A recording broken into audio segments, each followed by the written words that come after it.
are so honored to have an amazing guest tonight, and it is Mr. Chris Clay. We're so Hello. excited to have you. I'm excited to be here. I'm among such beauty. Oh, I'm good. and I'm I can honored. stay here all night, man. Oh, I'm loving you, Heart Be Still. Yes. Yes. How are you? Good. How are you? I am good.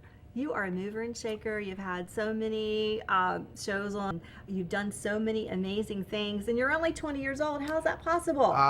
We started in the womb. And, Started in New Orleans, right? And I started in New Yep. Orleans, and well, you say In New. New You got me saying New Orleans. Started in New Orleans, New Orleans. and I actually moved to North Carolina after Hurricane Katrina, and have continued. Right, and you're always reinventing yourself. I read your bio, and you've done so many things, and you seem like you're just searching for more. Tell me a little bit about you and what makes you tick. Well, I started in radio, moved Right. from radio to records, and from records to film, and owning my own operation. What makes me tick? I've been poor before. Right. I don't want to be poor anymore. So I'm always looking for an opportunity where, and I found that with film and records, I can tell stories, and especially through music, because music is nothing more than stories.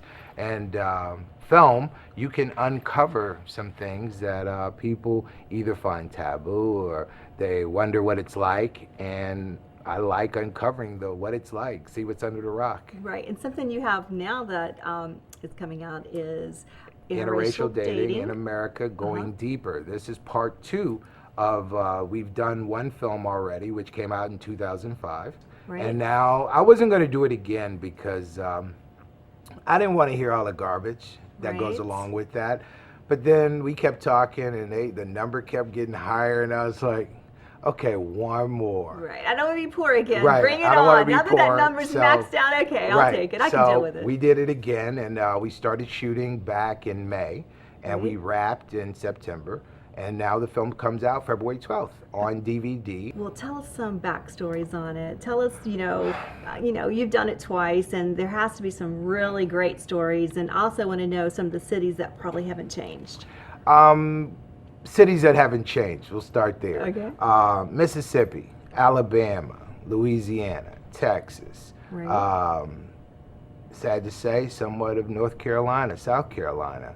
A lot of people still have very strong views about that. Backstories, oh my God. Let's start with, we decided this time to put a black female and a white female together. And let them, really? let them talk about their views. The black girl only dates white men, Right. and the white girl only dates black men. And so they have very strong views on why they chose to do what they do. And it became explosive. We had to cut like 6, 7 times, just let them go smoke cigarettes and have a break. But there's, I guess I was expecting, my expectation was, I wanted to start a film, and I couldn't find people to be in it because they're like, who cares about that anymore? We don't need to talk about that. But we had over 4,700 people that applied to be in the film. And some of the stories are just heartbreaking, man. I mean, people being ousted from their families, people have lost their jobs because they brought someone to the Christmas party that didn't look like them. People have lost friends. Right. I don't think much has changed. Right. Even with a black president and all this stuff, it hasn't changed. I think it has because, I don't think people see color like they used to. I grew up in the 60s, and I remember growing up in a really small town in West Virginia. And, it just didn't happen. Right. White girls did not date black boys did not date white girls. Right. And now going back to the same city, they're married. People don't talk about it. It's just one of those things. I mean, I think it's become more covert. Right. The younger generation is change. Right. Because this film ends with children. Right. And the younger generation, really, I'm talking kids 25 and younger today, they don't care. Right. So they will safely check that one off. Right. They won't experience the racism and the hardship that people have gone through, and they're dating everybody. Right. But I think the boomers are the last of it. Right. And so you're right there because it probably is, the new generation. Right, You're absolutely. exactly right. The older ones are still. They're still stuck, but it's sad because most of the older ones are still controlling the money. You know, to sit in a room with white men, for instance, in our focus groups, and to hear them say, you could have as much money as Michael Jordan or anybody you can think of. Right. In my book, you're still a N-word to me, and you'll never be my equal. That's heartbreaking. Right, it is. So I'm out here saying I don't want to be poor again. Right, right. But I could never be your equal. Right. That's kind of sad, you know, and it's what's more amazing is that there are people that are willing to get on a camera and say it. Right. You know, it's like, but it's amazing what a little wine and cheese will do. Right. But hey, it's good for you that It's they get on good. the camera because, hey, you're making that cha-ching. I love it, right? I'm hoping that Not this pouring film more. the first film sold over 100,000 DVDs. We're not going to be pouring. We're going to take a quick break. We're going to come back and you're going to tell us some of those stories. I want to know why the white girl only dated black men and the black girl only dated white. We're going to hear that when we come Cool. back. I got you. All of that when we come back with Chris Clay. Back with Chris Clay and interracial dating in America. So you were going to tell before we went to break, I wanted to hear more about why the white girl only dated black men and why the black girl only dated white men. Okay, let's start with the black girl. Okay. Black girl feels that she dates white men only because she's had bad relationships with black men. She finds that black men are very selfish and don't really listen to her, don't pay attention to her needs, only from a sexual standpoint. And she finds a greater experience. She finds dating a white man, she gets better dinners, she gets trips, she's heard, she can voice her opinion and it's not falling on deaf ears.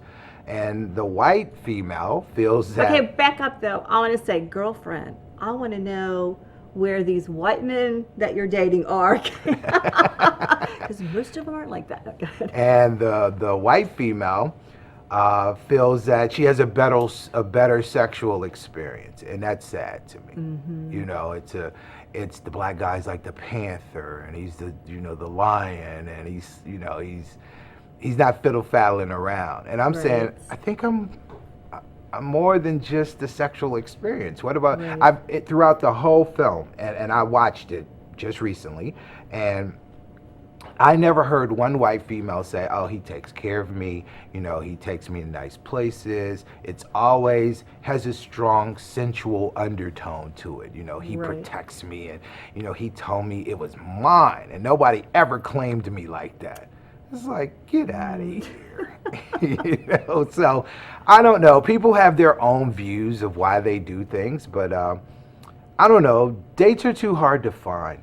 Right. As it pertains with me. Dates are too hard to find. I don't care what rapper it comes in. Right. It's just like, are we having a good time? Are we enjoying each other's company? I don't have time in my life for all of the black and white. Right. And it's really amazing, and I have to say this, it's really amazing that when we started shooting this film and we were casting, we would ask people, we'd go up to you and say, hey, Debra, I just want to let you know, we've been friends for a long time, I'm in an interracial relationship. When I would say it, everyone would assume I'm dating a white girl. Right. And then when we had a white female say it, everyone would assume she's dating a black guy. Right. So the world is black and white. No one ever said, oh, you're dating an Asian or you're dating a Hispanic, or it was black and white. So when you say interracial, the world hears black or white. Right. Yeah. And what would you like to see change about all of this? I mean, obviously, you did it because you had a great desire to do it. And of course, it was profitable, hopefully, for the second one. But obviously, you put a lot of blood, sweat, and tears because you wanted to achieve something. What did you want to achieve out of this, Chris? People to be tolerant. Let people do what they do. Is it bothering you? Right. Does it get in your way? Does it stop you from doing whatever you do? We're all here, and we come in many different colors and shades and all kinds of stuff. Can't we just learn to love each other for our differences and just enjoy each other? Life is short. I have other things I can worry about other than you being a white female with blonde hair. Right. It's like, what's your heart like? Right. Are you a good person? Are you a liar? Are you a thief? I want to know those things. I don't care about the rapper. And I would like to see the world take that attitude. Judge somebody based on their character versus oh, I'm not going to even give you a chance because you're a black guy. Right. And it's had a really, because my day to day, I do have a video production company, and so most of my clients are white males, a lot of bankers. And when they say no, yeah, I start saying, why? Because I'm black? So the film has had like a reversed effect on me, but let me ask you a question. Sometimes I feel that you might perceive it as no because you're black, but the no would be no for a white person too. I think a lot of times it's easy to play the race card. Absolutely. You're thinking, but I never have before. Right. It's just, I'm telling you, last film, we didn't do a focus group. Right. This film, we did a focus group, and we had over 14 hours of footage of just men and women sitting in a room, and we would ask them questions. How do you feel if you and I walked into a nice establishment for dinner? Right. What is your view when you see me? I'm not a thug. Right. And she's not definitely not a thug. She's not a tramp. Right. So how do you feel when you see us? And they say, every one of the white men in the group said, I think that girl loves sex, sports, and entertainment because that's all you good for. Oh.